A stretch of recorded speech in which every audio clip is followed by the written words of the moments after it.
Hi friends, நாங்கள் இப்போது கோவக்காய் வறுவல் செய்ய போகிறோம். கோவக்காய் நல்லா சின்ன சின்னதாக இந்த மாதிரி கட் பண்ணி வச்சுக்கோங்க. அப்போ தான் நல்லா மசாலாலாம் இறங்கும் உள்ள. இந்த மாதிரி கட் பண்ணிக்கலாம், இல்லை நீட்டாக கூட நீங்கள் கட் பண்ணிக்கலாம்.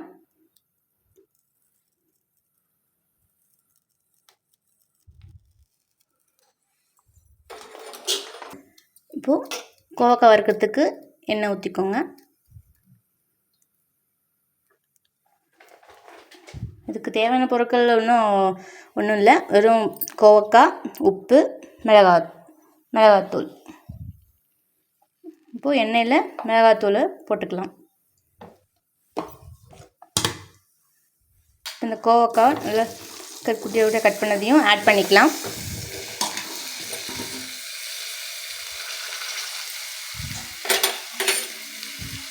அது கூட கொஞ்சம் லைட்டாக கொஞ்சம் வாட்டர் ஆட் பண்ணிக்கோங்க.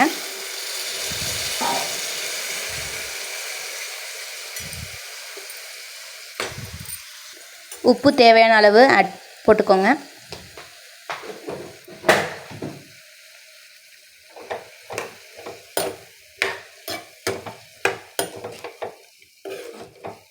நல்லா மிக்ஸ் பண்ணிக்கோங்க. இது சுகர் பேஷண்ட்டுக்கு ரொம்ப நல்லது. இது சின்ன குழந்தைங்க கூட நல்லா சாப்பிட்டு நல்லா தெம்பாக இருக்கலாம்.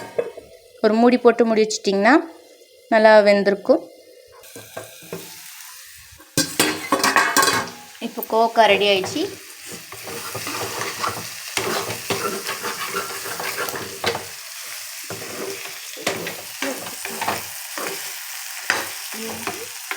இது நம்ம சாம்பார் சோறுக்கும் ரசம் தயிர் சாதத்துக்கு சாப்பிட்டிங்கன்னா சூப்பராக இருக்கும். இன்னும் வேணும்னு கேட்டு வாங்கி சாப்பிடுவாங்க.